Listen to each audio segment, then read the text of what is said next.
Hello and welcome in to the OnlyBets Sports Podcast with DrewDelucchi, SternBets. I am the Prince of Picks. Happy Tuesday. Happy Tuesday to everyone out there. I hope you guys are having a wonderful start to your day. We are getting ready here to attack a slate of games tonight throughout the sports landscape, the NHL playoffs, NBA playoffs. We got a few games taking place on the pitch here in soccer, specifically in England. We got a lot of action going on in England today, so we'll be covering some of that. And then, of course, baseball as well is in full swing. So we'll be giving you our best bets, of course, on a daily basis here. Today's no different from that. So getting ready to get into it. Before we do that, do us a quick favor. If you can, please head on over to Apple Podcasts, Spotify, wherever it is that you listen to us. Rate, review, subscribe does wonders in helping this channel grow and getting it out to more potential listeners. We appreciate all your support as always. And with that being said, let me go and pass it over to Mr. SternBets. Mr. Mosh, good morning, sir. Happy Tuesday. How you doing? Oh, we're doing fantastic. Baseball bets are coming in. Unfortunately, didn't hit my home run sprinkle, but the Braves got it done. Dodgers, Rockies. I love that yes run first inning. That was a lot of fun. Anyway, we're going to get to it, but I really want to start off with the NBA playoffs with my Knicks just collapsing. The Nuggets also let the Timberwolves back. We got a lot to talk about, so excited to get into it. Yeah, for sure. Yeah, I mean that's the thing with the Knicks, right? Is at any given point they're going to let you down, and that's why I struggle to back them. That's why I took the Hawks last night up plus 5.5. I didn't give it out on the show, but I did give it out on the VIP channel, and of course that hit with the Hawks winning outright. The Knicks are just one of those teams that at any given point they just kind of seem to let their guard down, and I mean credit to Atlanta. Atlanta really showed out in the fourth quarter. The Knicks actually entered the fourth quarter with the best fourth quarter margin in the league throughout the season, specifically at home. So the Knicks typically were pretty dominant in the fourth quarter throughout the regular season at home at Madison Square Garden. But the Hawks did what they had to do last night. And a shout out to them, credit to them, and of course to your point, Denver. Same thing with Denver, right? We did hit on the team total for Minnesota over 112.5, so that one hit for us. So happy about that. But that's another thing why we talked about it before. We struggle to lay points with Denver because that defense can give up points at any time, and that's exactly what happened last night. I think they kind of collapsed towards the end, and shout out to Ant and the Wolves and 1-1, and you got 2-1-1 series now. So now they say the playoff starts when the road team wins. So let's see. Yeah. So how did you do on your bets yesterday? I guess I'll go first. Oilers, Wild. The Wild did lose by 2, so that parlay lost. Pistons, Celtics, Spurs. Again, that's still active. You can get that still for today. The series winner parlay. The Hawks Knicks did not go over their total. So there was 2 half units gone. But then we made it back with the Braves money line team total over 3.5. And then, of course, the Dodgers, Rockies, yes, run first inning. That was my main play of the day, the full unit that I put down, which was really exciting because, Shohei got on base on an error, and then he worked his way to third base, and the Dodgers couldn't get it done. But then kind of like what I said, someone coming off a 2-out, 8-inning shutout, it's very hard to go out there the next day and really put away the team. So he did pitch phenomenally, but he also gave up a run in the first inning, a double to lead off the Rockies to lead off, and then they batted him in. So that was a really good analysis, and I'm really proud of myself. And I actually struggled coming up with bets last night because I was just like, nothing's going to touch that one. Yeah, no, nice job. You should never doubt yourself.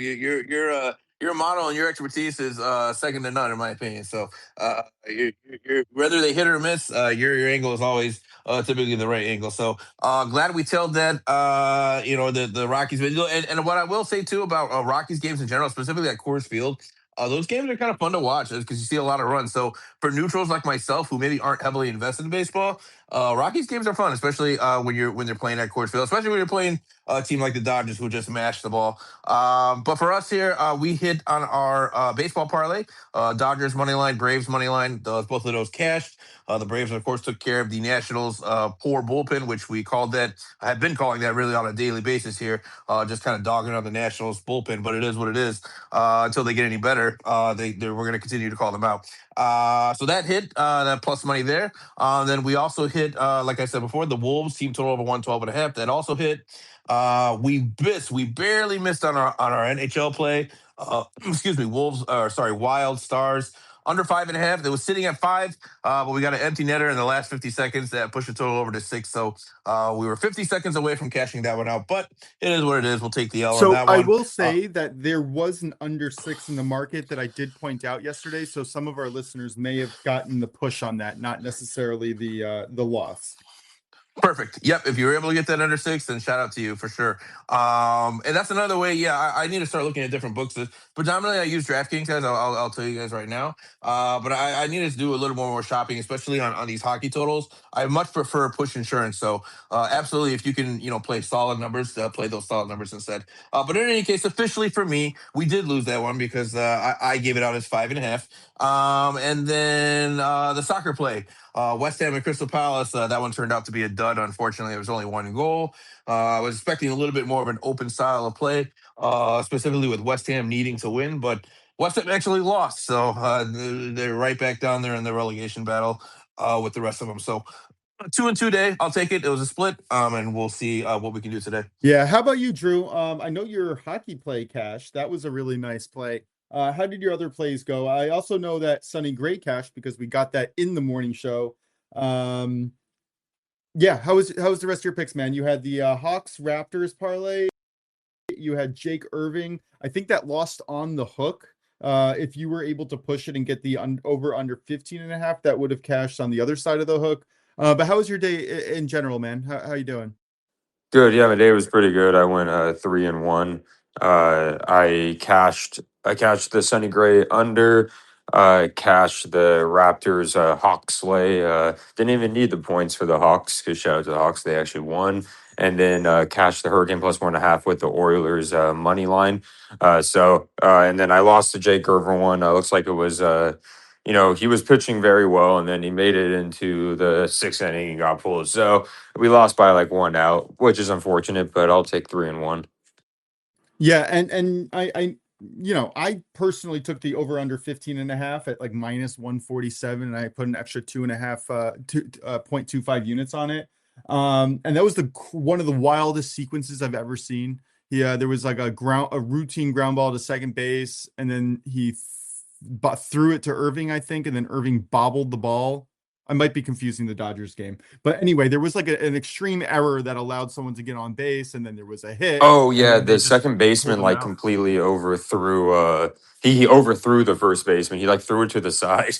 It was crazy, Yeah, and then yeah, he hit yeah. And it was just Acuna like I again. was like, "There's no way that Irving's only going to get 15 outs," and then they pulled him out. That was a little crazy, but that was a good look, and I'm excited to see what you have coming forward for today. That's what the Nationals do, though, which is very interesting. The manager doesn't usually like his pitchers. He didn't do it as much last year, but he doesn't like his pitchers pitching in the fifth inning. I mean, the sixth inning and like the third time around the order. So anytime I can get him like any kind of Nationals pitcher under 15.5 outs, I like doing it because the Nationals manager is very stingy, even though the bullpen is really bad.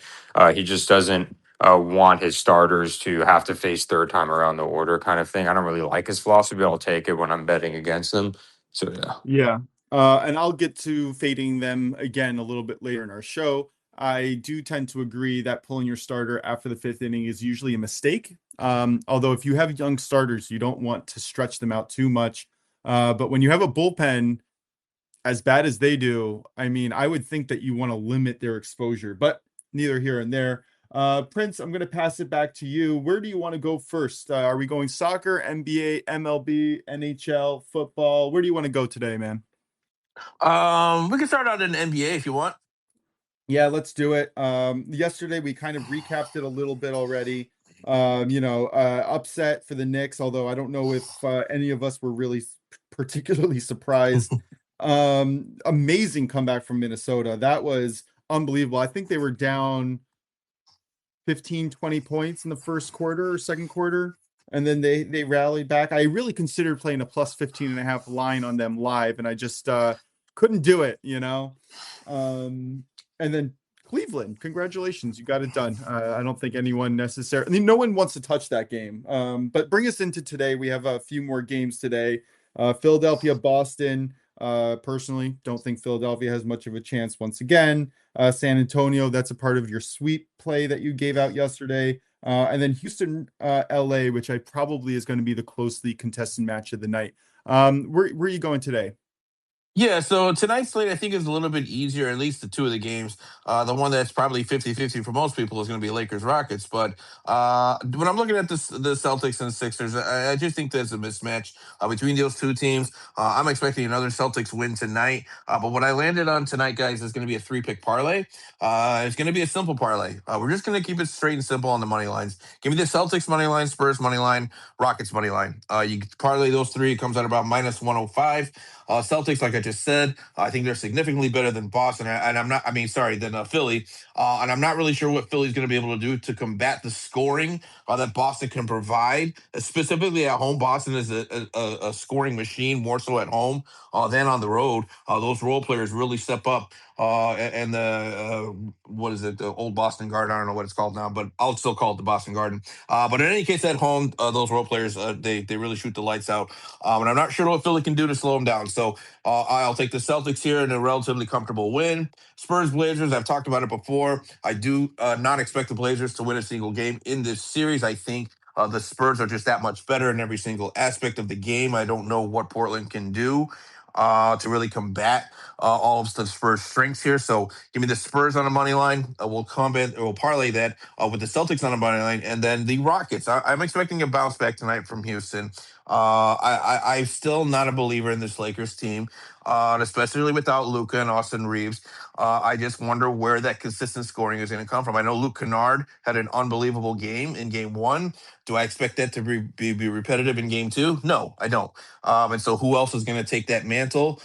There's nobody that's showing themselves to be consistent enough where I can rely on that. I can't say it's Rui. I can't say it's Jackson Hayes. I mean, who go down the list? DeAndre Ayton. There's nobody that I can say on the Lakers roster that is capable and consistent enough to take over that scoring that Luke Kennard gave Game 1. So for that reason here, I just think the Rockets are in a prime spot for a bounce back. Does KD play or not? I'm not sure. Of course, if KD plays, obviously that line's going to move significantly. I would believe in the Rockets' favor, of course, and it's going to give them a better chance. But I even think without KD, I just think this is a good spot for them. If anything, you might want to lean towards unders because the Rockets do seem to struggle without KD in terms of their scoring. But I think they're going to be able to lock down the Lakers defensively. So give me the Rockets on the money line in a bounce back spot and tie it up 1-1. We're going to parlay that with the Celtics money line, Spurs money line. Keep it simple, minus 105. I love it. I do. I was struggling to figure out a way to play it, but if you're confident with the Rockets, then I think that's combining San Antonio and Boston. I really just don't see pass for Portland or Philadelphia. And then, of course, we faded the LA all season long. Drew, how do you feel about this parlay? And do you have any? Oh, yeah, sorry, real quick. Sorry, just real quick. One more thought on that game. The only other thing I'll say as well is that I trust Ime Udoka to make adjustments more so than I do JJ Redick. Right, Ime Udoka is more experienced. He's obviously been to the finals before with Boston, so he's gone through the rigors. He's gone through the gauntlet of the playoffs multiple times, and I would expect him to make some significant adjustments tonight and really neutralize some of those Lakers role players that went off on Monday. So, or sorry, not Monday, but Game 1. So yeah, just want to throw that in there as well. Coaching advantage to Houston as well. But Drew, how do you feel about the NBA tonight? You got any picks for us? Any plays? Any thoughts? What do you got, Drew? Yeah, I do have a pick. It's actually a player prop, but I'll say I like your pick a lot too. The player prop I was interested in, I think you can get it for probably 15.5 at like the under 15.5 at FanDuel. But I like I did under 14.5 on Fanatics for minus 110. I like Dylan Harper under points, rebounds, and assists, PRA for 15. Under 14.5 for him. One of the main reasons is we saw with him, and especially the last game, he played 23 minutes. I think for that game, he had like 6 points, 3 rebounds, 2 assists. For all 5 stints that he did come out, he had at least De'Aaron Fox or Castle on this team, and his usage dropped to around 16%. We've kind of seen this with rookies in the past where they average beyond this, and then but when they come into the playoffs, they generally aren't used as much because you want to generally use your best lineups. As you saw his points dip, his usage dip. You could say this second time around they could have possibly used him more, but I don't necessarily see that because I think what the Spurs want to do, the Spurs want to, no matter what, try to do the best they can to win these first 2 games, right? And I don't even know if because like when they were beating when they were beating the Blazers by a decent amount. They brought, I remember, like, there's some of their, more backups in and stuff, and Dylan Harper and stuff. Dylan Harper's going to be a great player, but then the Blazers started to come back more, and they put the pedal to the metal, and they went by double digits again. And this is one of those where I'm trusting, Castle or De'Aaron Fox is going to be on that. And the fact that Dylan Harper still got 4 rebounds, which is higher than he usually gets. I am confident, more confident in this play in this regard. I think Dylan Harper will either, get 21 PRA or he'll go around what he usually does, is like 9 to 10. But I like this play for this value. So again, what's the play? Dylan Harper, PRA over 14.5? No, under. Oh, under. Sorry. Okay, cool. Yeah, Okay, under nice. 14.5. Yeah. At near even money. All right, cool. I have a question for both of you guys. I kind of fell asleep early, so I didn't do a lot of the extra research that I normally do on some of these games. But how do you feel about that Philadelphia Boston game, under or over 217.5? Drew, I'll let you go first. Let me think about it. Oh, first I saw us you, Stern. How do you feel about it? So yeah. Well, it's a model. We're both deflecting to you, sir. Sorry, go ahead. Sorry, I see a model play here. My model that I usually use to make my picks really likes the under here. It thinks that the public has pushed it up way too much. I just don't know, because I don't really see how Philadelphia stopped Boston. But again, I had that same analysis and I bet it over yesterday, and that didn't come through. So I'm wondering if this is an overcorrection on my end, or if this is something real that I should go out and bet. Yeah, that's a tough call. I'm probably 50-50 on the game total. If anything, I would probably look more towards Philadelphia team total unders on Philly side specifically, just because I'm not sure where they're going to get scoring from outside of Maxey and Paul George. So I think there's more stability with them in terms of their offensive output not being much. Right, Boston can kind of, if they go off and hit a bunch of threes at home, right, then the over might hit. But if they're struggling from three, then obviously the under might be more in play. And I think with them there's more variance because of their 3-point volume that they shoot the three at. Whereas I think Philly's a little bit more consistent in terms of them just being more defensive oriented and not really being able to score. So for me personally, I'd probably, if I were to play a total, I'm not going to play a total, but if I were to, for me personally, I'd probably play Philadelphia's team total under, if anything. But I'm really non-committal on the over under, to be honest with you. Okay, so I'm going to put a quarter unit on it just to track it like I do for most of my model plays, but I'm not going to make it an official thing or anything. Really was just curious to see how you guys thought about it in general. Do you have any thoughts on that? Yeah, I do. I know in the 2 games this year that they played, I think they played only 2 other games, but I know they went definitely under that as well. I don't know if they played in October at all this year. Let me double check, pull it up real quick. Celtics Sixers.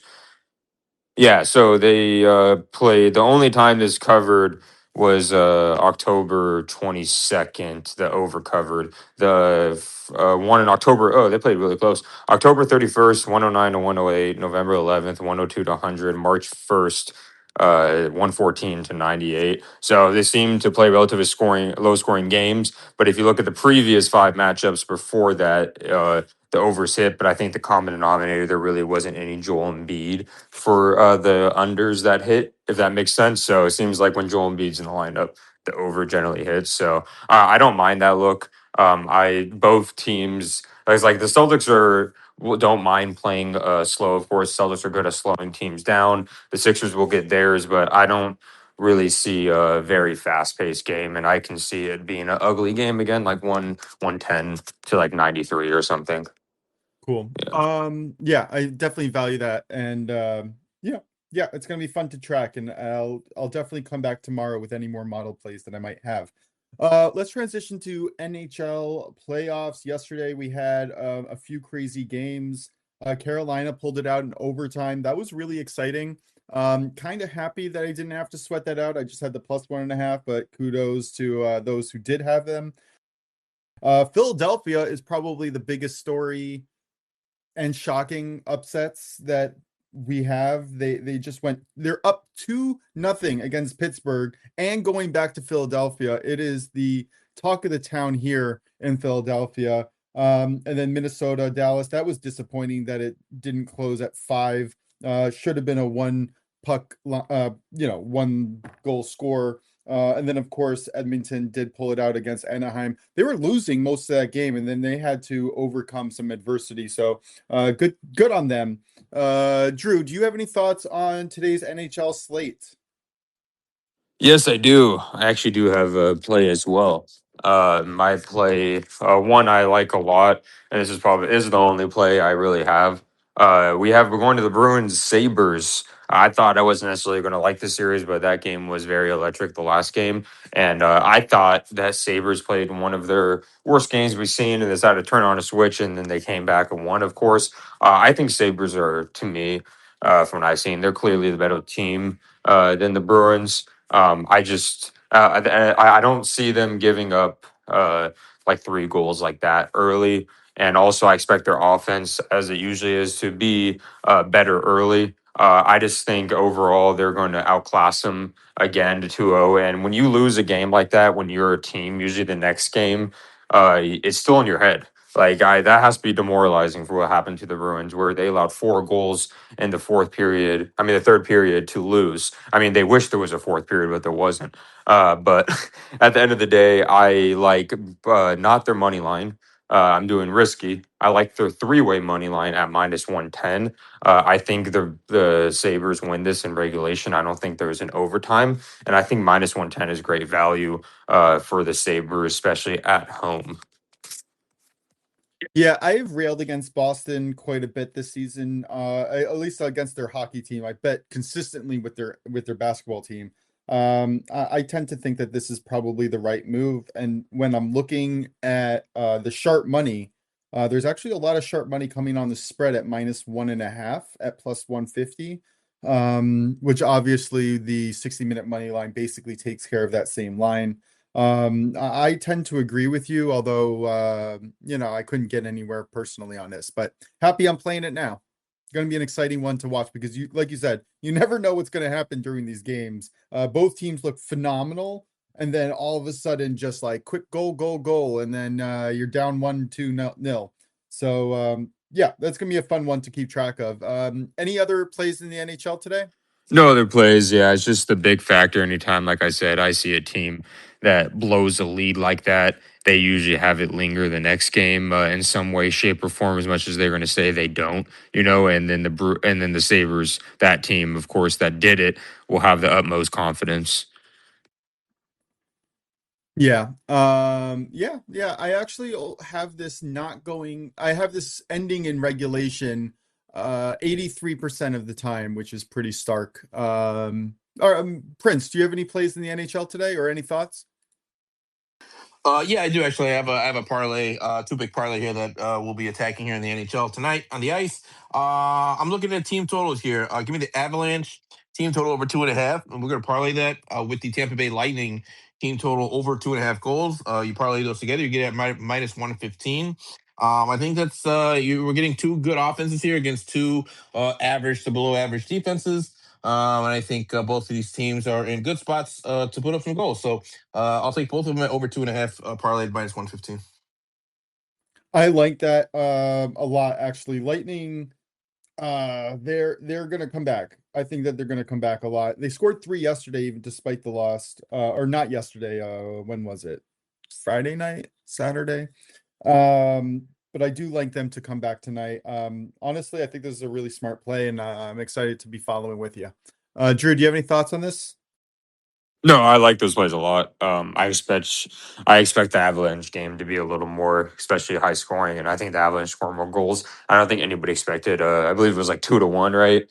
I don't think Yeah, that's an anybody. outlier. Yeah, Yeah, I two don't to think one is an anybody outlier in expected my that. opinion. But you know Yeah. what? That's scary that the Avalanche can win only scoring 2 goals, because we thought their problem was a goalie issue, and the fact that they play one of the worst offensive games. That tells me that uh, um, it tells me everything I need to know. Honestly, at the end of the day, the Kings are in trouble if they can't beat again. They can't beat the Avalanche when they only score 2 goals. And I like their Lightning pick as well. That game was probably the most exciting game that I've seen so far, from like just looking at the highlights and stuff like that. So yeah, I like both of those teams. Both those teams can score goals in a hurry. They both have beautiful transition offenses. So yeah. The transition offenses is beautiful to watch in hockey. It really is incredible how you can be from the bottom depths of defending to just flipping the game on a dime and getting down and scoring or getting at least opportunities. It's a lot of fun. Any last thoughts in the hockey or basketball worlds before we move on to Prince? I guess I'll give you a chance to talk soccer before we get to my love, baseball.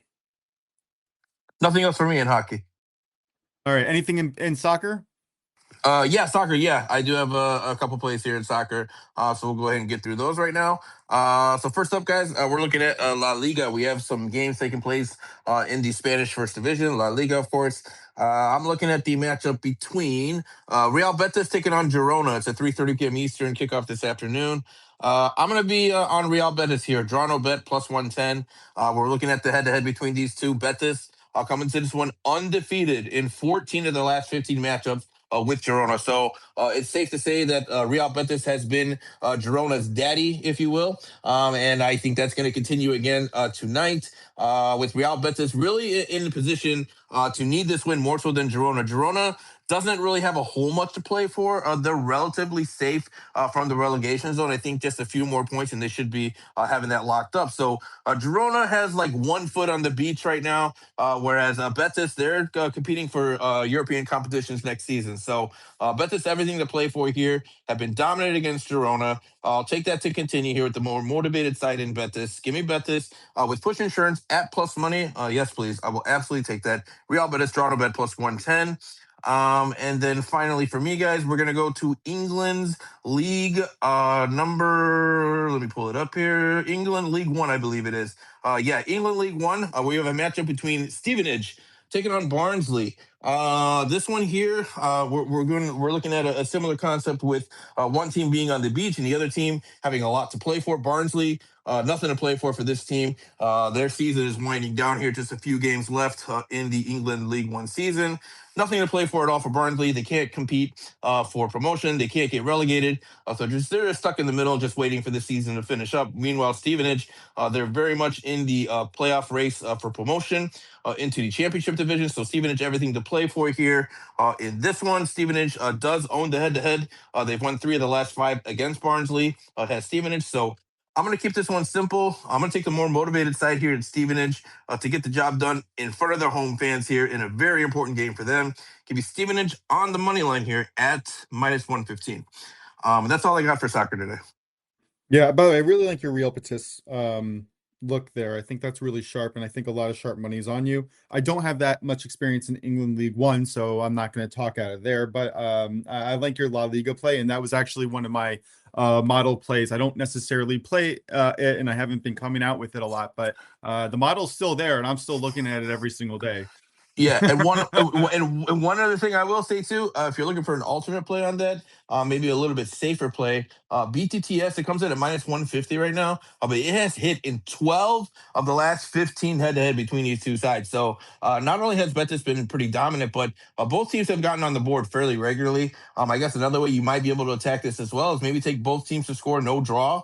I'm not sure what those odds are, but that's usually a bet that's available in your sportsbook. So might be another way to attack it. Unofficially, those are 2 other looks, just in case you guys are looking for some alternate plays on this one. But again, officially for me, bet is draw no bet plus 115.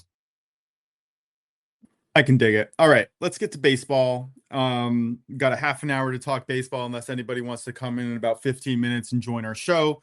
Very excited to get into it. Yesterday it was a great day. Today it looks like the weather's heating up, winds blowing out. We're going to get a little bit more run production, hopefully, as we're moving through the summer. Drew, I'm going to open it up to you. See if you have any specific games that you want to get to. New York Yankees at Fenway obviously is the game that I have my eye on. No official bets because it's New York at Boston. But again, that's a special type of game and a special feel. So if you have a chance to watch the pregame, maybe the first inning or two, I think you can feel the tension. It doesn't matter how many years were removed from the early 2000s playoff races against these two teams. This is just a special type of game, and Luis Heel is on the mound for New York, and I'm excited to see what he can do. But Drew, where are we going today for our first MLB bet? Well, I will say this too. This is amazing series for two big rivals, and I think we need to enjoy it. We have probably the two of the biggest rivals in sports history. We have Yankees Red Sox today starting a series, and Giants Dodgers. Like, what more can you ask for in baseball? Giants and Dodgers absolutely hate each other. The Yankees and Red Sox, and they're at different times. I'm just going to say that real quick, Stern. What do you think about that? Both of those are starting. I remember the last time both of those played at the same time. I do like it. It is fun, and I'm excited for the LA San Francisco game, Yamamoto versus Rope. That's going to be a really fun pitching matchup. Almost went on a first 3 under, but it was juiced to like minus 160. So that was not a value. And Roop's been really good. Yeah, no, I think both of these teams. I think LA is coming off a letdown spot coming out of Colorado. How many runs did they score yesterday? I think I saw. And Giants had a day off. 8. Yeah, I do see a small. I mean, it's Yamamoto. I don't really care how many days off they have. I'm not expecting us to win, but I think we take one out of these three. I just don't know which one. We have to start getting into series betting because we could do in a series exacta in the future, or just series betting in general. That's going to be something that I used to do last year, and I'm going to look forward to doing it once I get more familiar with the teams this year. But what individual game are you going to today? Yeah, definitely. We'll go back to the Nationals Braves. I'm going to target a player routes for Foster Griffin. It's been going up and down. It went from like under 50.5 to minus 105 to now to minus 125. So I'll say definitely take it now. Foster Griffin under 50.5 outs, same Nationals philosophy. They don't usually like people like their starters going in the 6th inning. If you look at it, the over has covered in only 2 out of 4 games. So it's a 50% hit rate for the under. But if you look at the games that he did hit it, it was 5.1 innings. So he only got 1 out in the 6th inning at the end of the day. So this is one of those where I trust the Braves bats to wake up more early. I know they woke up kind of against like Jake Irvin a little later in the bullpen and stuff, but they were hitting Jake Irvin really hard the last game. Like there was like multiple 100-mile-per-hour balls, but like the wind kind of like blew it in when you look at it. And then I believe the weather, let me double check. I think I have the weather right here. Nationals. Yeah, the weather is actually much better. It's 61 degrees and winds blowing 9 miles per hour now instead of in the center field. So I expect hard hit balls. Foster Griffin hasn't been bad. He's been a good pitcher, not stingy with giving her runs, but he has gotten himself into pretty deep counts. I believe he is a young pitcher as well. So I do like his under and outs. That's my one. That's one of the plays. I love it. I really do. I am also fading Foster Griffin. I'm taking the Braves team total over 2.5. If you want to play individually at over 3.5 or 4.5, I don't mind it either. But again, Nationals, one of the worst bullpens in the league. You got Foster Griffin. While he has pitched okay, his underlying metrics tell me a different story. He has an 11.7% barrel rate combined with a hard hit rate at 40%. He has a pretty low strikeout rate, 21.8%. All of his expected stats are solidly below average. Like we've talked about yesterday and the day before that, the Braves are a team that is waking up.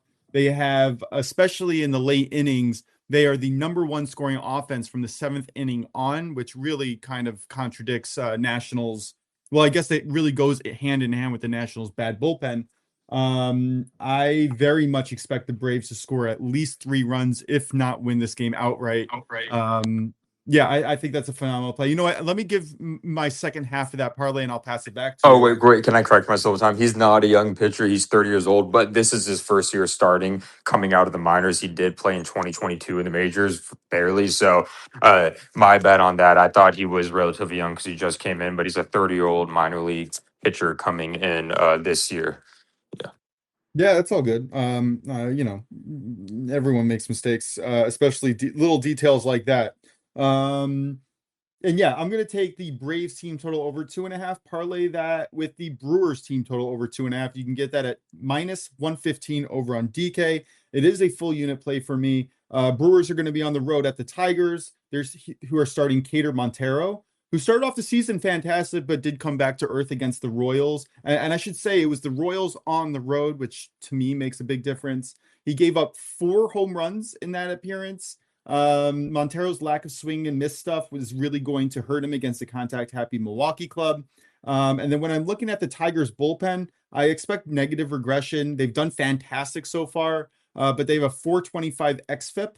And the last night's 8-6 loss to Boston makes their bullpen already strained as it is, using up a lot of those good arms. I do expect that the Brewers to bounce back after losing to at least score 3 runs. I also have value on the Brewers and the Braves on the money line, on the run line, on the team total. I just took a over 2.5 team total parlay and putting those together. Drew, how do you feel about that Brewers play? Oh, I love that. I'm always in favor when it comes to the Brewers team. I love this Brewers team. They play small ball. They steal a lot of bases. Yeah. Yeah, they're unbelievable at playing small ball. It really is. I talked about it all season last year, and it looks like they're picking up right where they left off. They remind me Prince, of do like you the have any? 2010 Giants. Prince, do you have any thoughts on this game? I'm sorry, which game are we talking about? Sorry, the Brewers. Well, either one, honestly. The Brewers Tigers or the Braves Nationals.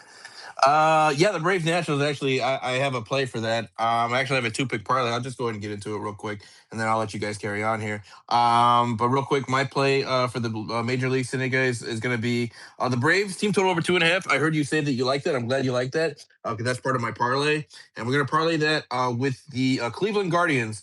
Team total over 2.5. Look, we're fading 2 really bad pitching staffs. The Astros come in with the highest ERA, dead last in the league in terms of their pitching. So I'm going to take the Guardians here to take advantage of a suspect pitching staff with the Astros.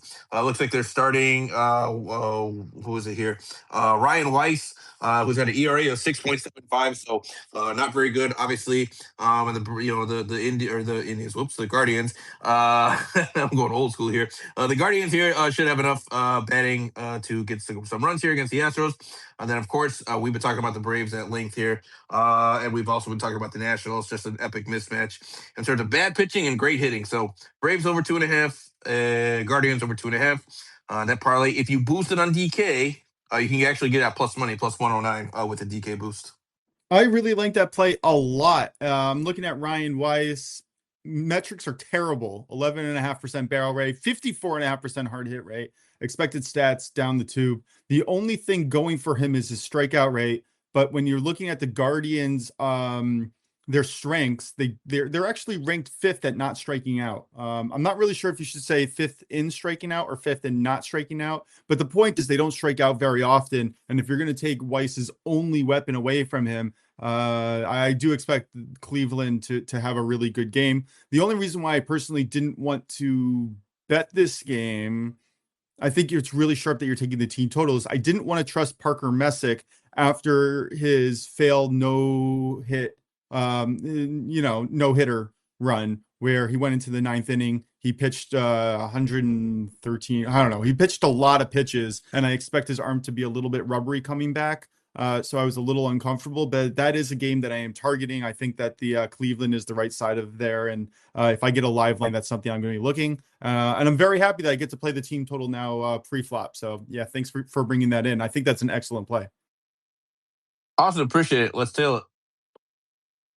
Drew, do you have any thoughts in the Houston Cleveland game or anywhere else? Drew, are you there? Drew, are you there? Oh, my bad. Yeah, I was saying I'm a fan of Parker Messick. He almost had a no-hitter his last start. Sadly, it got broken up. I think he's a really good pitcher. I'm pretty sure I'm going to make sure that he's young. He's not someone just came at age 30. Yeah, he's 25. Yeah, that's young. He's a pretty young pitcher. He's because like I know he's like he's kind of like a rookie-ish this year, and he came on and they didn't expect him to do this well this year, and I've been very impressed with Parker Messick.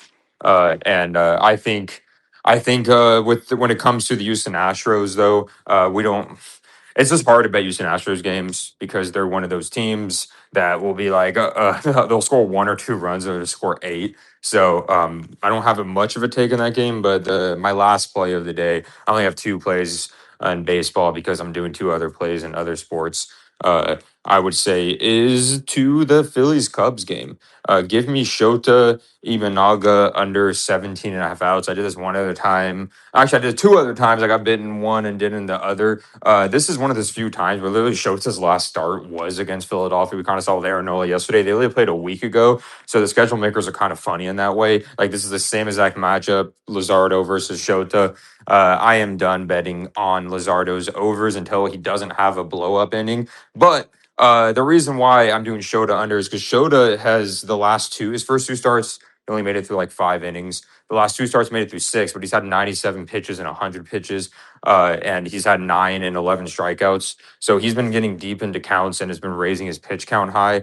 I just see a lot of kind of negative aggression, not in terms of him, but when it comes to negative aggression of getting away with being able to throw 100 pitches in like 6 innings and barely reaching 6. And also, my most important thing is Wrigley Field. He's had the benefit of playing Wrigley Field during cold weather, and he's a high fly ball pitcher. Today is the most favorable it's ever been when he started.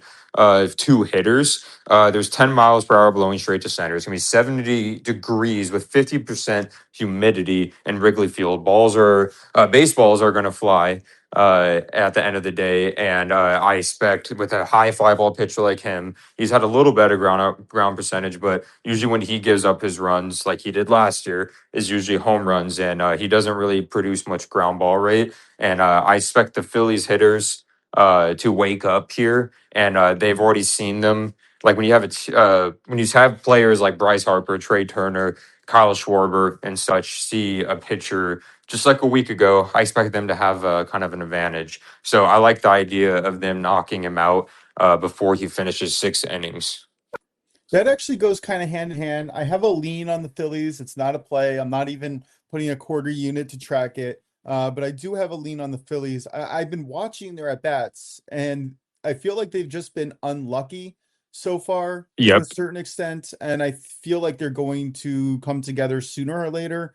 Yeah, I kind of like the under in early in this game. That's something that I was looking at. I just couldn't get there with the Wrigley weird weather going out. So I do have a lean on the Phillies, and I think that Shota under 17 at plus 105 is an excellent look. Yeah, and this is one of those Wrigley games where I expect a good amount of runs to be scored because of how hot it's going to be and humid and the wind blowing out to center. I'll say when we get there, my home run bet correlates kind of with this stuff because if there's quite a bit of hitters on the Phillies lineup that can hit to straightaway dead away center, and the Cubs players too that can. And of course, we all know when it's humid and hot, the ball travels more. So yeah. Yeah, which is not going to play into Shota's strength. Now, I will say that I also kind of like a combined strikeout. You can get that on DK where you can get both pitchers to combine for strikeouts. I think Shota could have a really good day against Philly, and I think Jesus Luzardo could have a really good day against the Cubs. But when you're looking at Imanaga's underlying metrics, he has a 10.9% barrel rate to a 50% hard hit rate. So while Philly may not hit him often because, I mean, his strikeout and whiff rates are off the charts. He has a 37.8 strikeout rate. If they do hit him, the likelihood is going far. Yeah, like I think Philly's expected slugging is very high, which Oh, basically, yeah. Yeah. basically means to the people that don't look at analytics as much that it's saying so if you hit the ball like hard, that it should basically be a run in this instant or like a hit in this instant, but instead it was an out. So it's basically a luck factor. Yeah, and then Jesus Luzardo also has his worst stat is his opponent's expected batting average and an opponent's expected slugging percentage. We could get a few runs in this game, especially later on after the pitchers settle in. All right, I'm gonna go to a play of mine here. This one was my first play that I was looking at last night until I passed out in my chair and forgot to write it up. But I'm going to go back to fading the Chicago White Sox. I think that they had a nice little run to begin the season, and now I think it's over. That's really what it comes down to. And you're going to be facing the Arizona Diamondbacks, who nobody's getting love. Nobody's giving any love to Arizona. This team is phenomenal. I don't understand. Are we not watching the same team here? Arizona, year in, year out, consistently produces quality at bats, pushes starting pitchers out, and then gets to the bullpen behind. And Sean Burke, who is pitching for the Chicago White Sox, is nothing special. Nothing in his pitch quality of his actual pitches scares me at all. His fastball is barely over 94 miles per hour. He is inducing weak contact, but he's also getting a lot of contact hit against him. His whiff rate's at 16.2%, strikeouts under 20%. And with these type of pitchers who have walk rates who are pretty good, his walk rate's just under 7%. It's not because he's got control. It's because people are hitting him before he could walk them. I really like Arizona here. I really do. Something interesting about Sean Burke. He gave up 4 home runs against the Rays last time out, and that was at home. Now he's going on the road into a huge stadium where, again, Arizona thrives off contact, and you're going to give me a high contact pitcher. I just think in a big field, again, Arizona is a big field. This is just big red flag after big red flag. The biggest red flag, however, was his Sierra, which is sitting at 5.10. You're going to compare that to Merrill Kelly, who, granted, had some problems last year, couldn't really trust him, but I think I like what I've seen from him so far, even if his metrics aren't quite there yet. His Sierra is 390, so a full 1+ point better than Burke.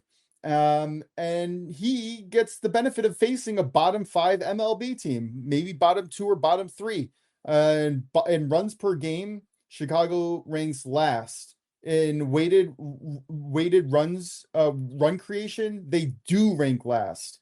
If you're talking about the bullpen, if this is a close game after the 5th inning, I very much expect that the White Sox, who rank 28th in runs, and 29th in runs given up, are not going to be able to compete against the Diamondbacks, who are more average. I think getting plus 135 on the run line at -1.5, I think that's excellent value. I don't mind if you just bite the juice and go -140 on the money line. But if you're looking at the last 15 games from each team, rarely does a game, win or loss, end within 1 run. So I'm going to take the -1.5 at plus 135. What say you, Drew? Yeah, I like that play a lot personally. Yeah, Like, that's all I'd say. I don't Yeah. understand why no one else is looking at this. Like, I've looked, nobody else has this. My model doesn't have this. This is a play that I found on my own. Like all the experts on Sportsline and all these other places, like nobody's talking about fading the White Sox. Like, what are we doing? Like, I made so much money last year fading the White Sox. Yeah, I think it's one of the reasons why is Vegas is probably worried about the White Sox home run capability and explosion and a favorable kind of I would say a favorable pull hitting ballpark because center field is like the deepest center field and stuff. And I think they're worried about that in that regards, if that makes sense. Yeah. Yeah, but Vegas there's doesn't know only what to do with the White Sox yet. I think that's the issue. Yeah, and I hear that, but they only have one player who I'm scared of and one player who I'm semi-scared of. And I talked about this preseason about the Chicago White Sox's capabilities being upgraded by a single person, Munetaka Murakami. And I was gosh darn right. He has a 26.2% barrel rate, 61.9% That's hard hit rate. insane. That's insane. He is in the top 1% of the league right now. But if you pitch around him, the only other player who can hit is Andrew Benintendi, whose barrel rate's at 13.5% and hard hit rate at I would 59.5%. say Colton Montgomery is the only other guy I can think He's of not besides even what you doing just that said. good. If No, you're he's not. looking, That's what I'm saying, though. That's a scary thing. He's not doing good. I think he'll pick it up, though. Not necessarily like right away, but it's very surprising that Colson Montgomery's not doing well. yeah, and if you're looking at the other side, the Diamondbacks numbers aren't necessarily, they don't have anyone who pops out, maybe Ketel Marte a little bit. They don't have anybody besides Corbin Carroll and Ketel Marte a little bit, but everyone else is just average. They're not too good, not too bad, but when you add an average team or a slightly above average team, bat after bat after bat, it adds up a lot. And I really like this Diamondbacks team. I remember at one point over the last 2 years where the team total over 4.5, the team total over 5.5 was like an auto bet for me. I expect us to kind of start getting there, especially in the warmer weather and better hitting conditions. I'm very excited and up on this Diamondbacks team if their pitching can hold, which has really always been their struggle. If their bullpen can hold, this team is a playoff contender. I Definitely. really think so. All right, well, that's going to do it for my MLB plays. Is there any other games that we want to get to before we get to our home run props? Yeah, the only thing I was going to mention is it's not a play, but I'm excited to see the Red Sox Yankees. One of the main reasons is because of their young prospect that they have on the mound, the Red Sox, who's actually been pretty dang good. He's just had a walk issue. He's kind of trying to get it underhand, but Connolly early. He's a very good pitcher. He doesn't have an overpowering fastball, but his fastball has a lot of break. I think it's like 16 inches of horizontal break, and he has a nasty changeup. So he's a very interesting player to watch. When he's on, and I'm excited for his future. And I can say the same thing about Luis Gil. But unfortunately, I don't expect a lot of success from either of these pitchers. I think that both teams will get to the opposing pitcher, kind of early, unfortunately. No This pun is intended. this could be ugly, and this could get ugly quickly. Luis Gil has the ground ball rate. Connolly Early has the low hard hit rate. I'm not impressed with either of their stuff. They're kind of inverted in the fact that Connolly Early has a really bad whiff rate, but a decent strikeout rate. And then Luis Gil has a decent whiff rate, but a really bad strikeout rate. Both of them give up a lot of contact. 13.5% from Connolly Early, 14.5% from Luis Gil. This could be just a classic back and forth. And again, I don't really trust either bullpen either right now. Yeah, this is going to be a lot of fun. Definitely the game that I'm going to be putting on as a Yankee fan and as a sports fan in general. And then you get to carry that right into the Dodgers Giants game, like you kind of mentioned.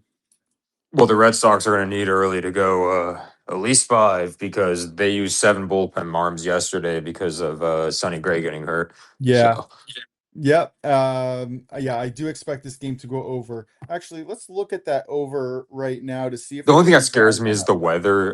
In that, well, so the weather concerns me. The fact I don't think there's going to be much home runs. I think in the 8-6, like Detroit Tigers game, and they have some home run hitters. There was no home runs in that game. So, I've noticed like lately Fenway hasn't been playing that way because of the weather and the cold weather that it's been there, and the wind, how the wind blows. Right. I could see someone hitting over the Green Monster in the series.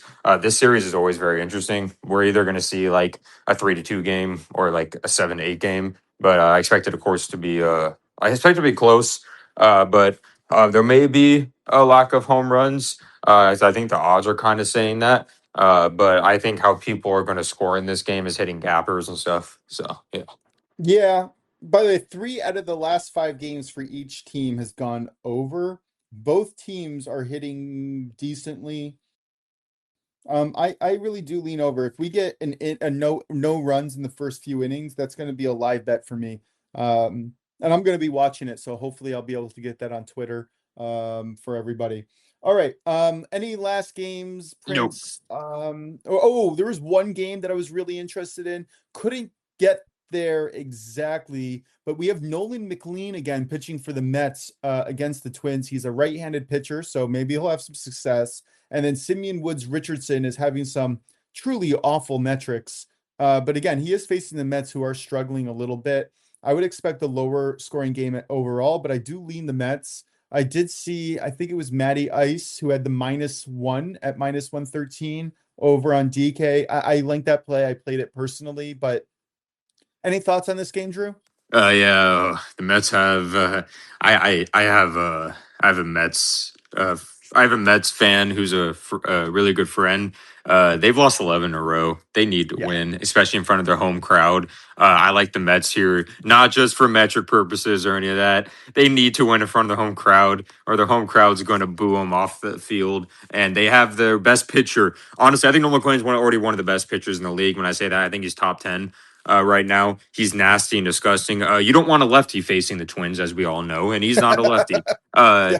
Something I don't mind is the strikeouts. I know the Twins are a very patient team, and they don't necessarily have like really high strikeout numbers because of the outlier of the fact that they've been destroying lefties. Against righties, they do strike out a lot more.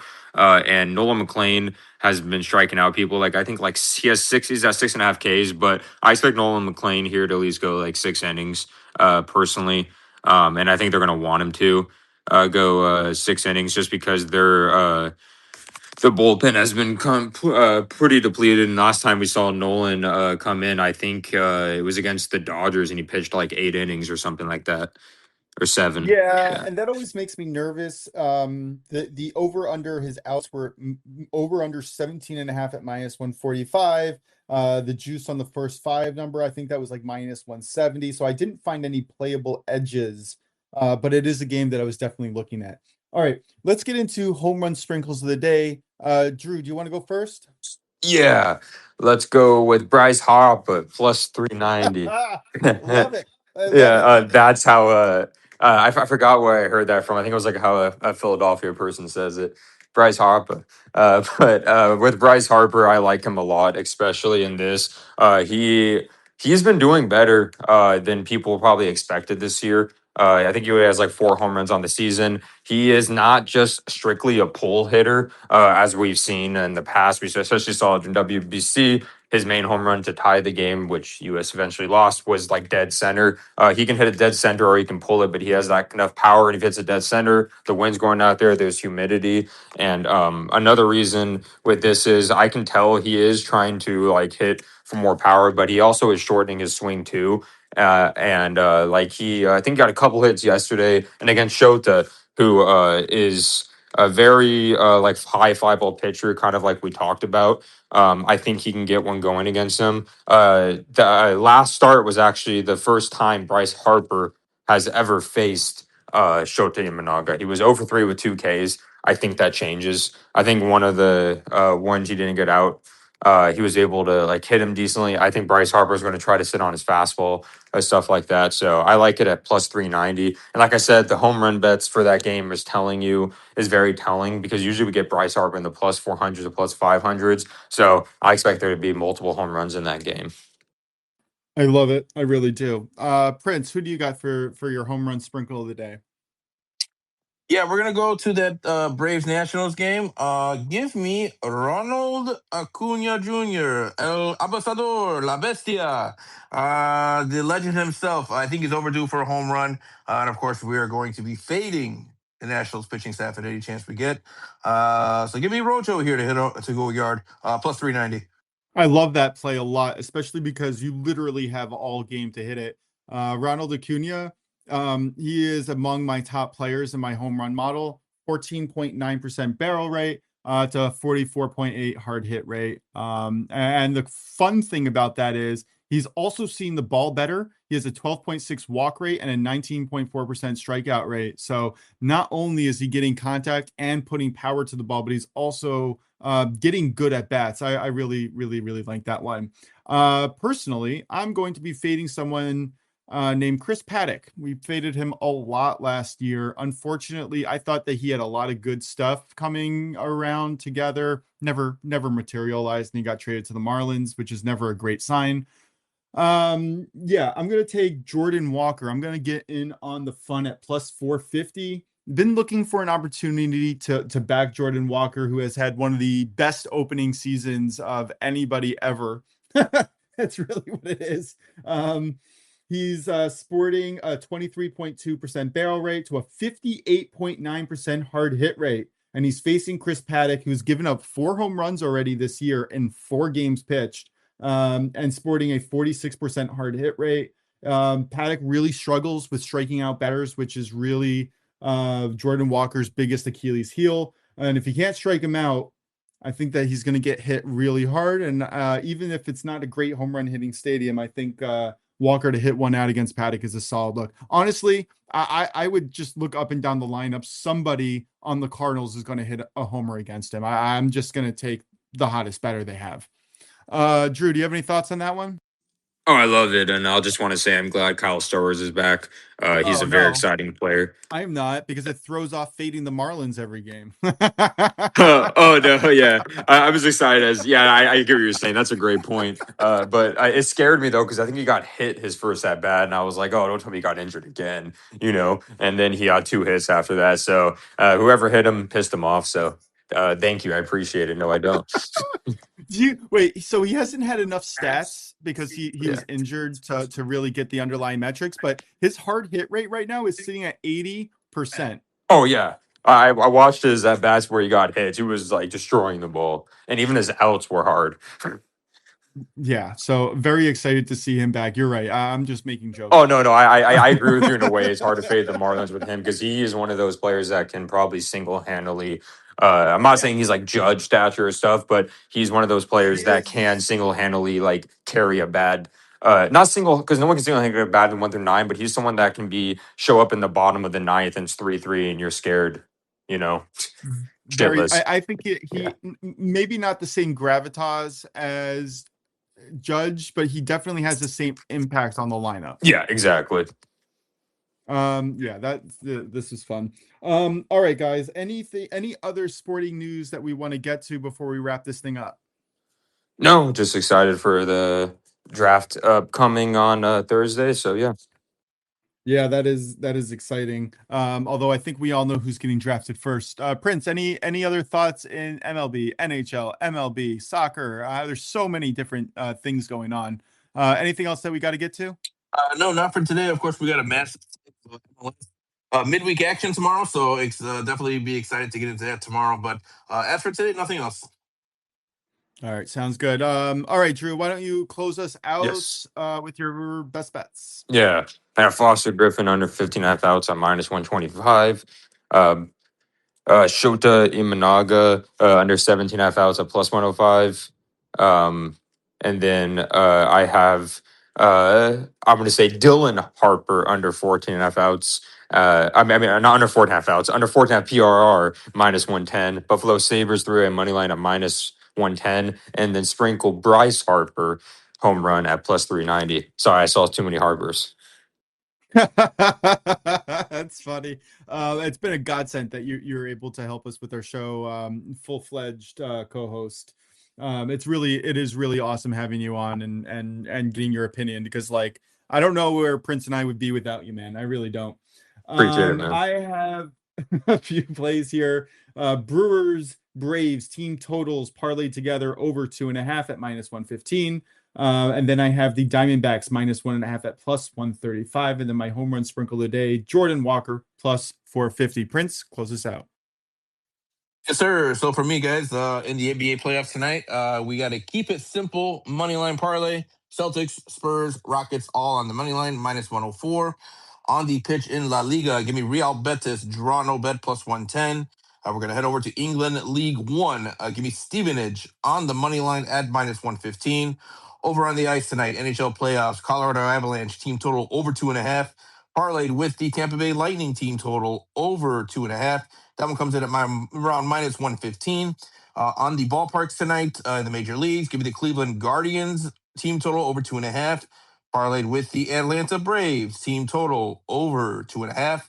If you boost it on DK, it comes in at +109. Otherwise, it's around -125. Then for my home run sprinkle, give me Ronald Acuna to go yard +395. Wow, what a show, guys. Enjoy the rest of your Tuesdays. This has been the OnlyBets Sports Podcast, Tuesday edition with SternBets. DrewDelucchi, I am Prince of Picks. We are here Monday through Friday, live, 11:30 a.m. Eastern on Twitter X Spaces. You can find us at Prince of Picks 10, at SternBets, at DrewDelucchi1. And hey, if you want to give your sports take, we are looking for a co-host here. So please join us. Again, we are live Monday through Friday, 11:30 a.m. Eastern. Come on in. We don't bite. We accept everybody and anybody who wants to chime in with their thoughts, views, opinions. comments, concerns, whatever you got for us. So we're here to take it. So open book here, an open invitation for anyone out there. If you know anyone who is interested in giving sports takes, have them join on. And we'd love to hear their thoughts and get to know them a little bit. So again, Monday through Friday, 11:30 a.m. Eastern, we are live over on Twitter, X Spaces. You can search OnlyBets Sports Podcast. Again, you can go to my profile or SternBets at SternBets at PrinceOfPicks 10 or at DrewDelucchi 1. And with that being said, guys, we appreciate you as always. We will be back tomorrow, same time, same place. And we hope you enjoy the rest of your Tuesdays. See you tomorrow. Thanks, everyone.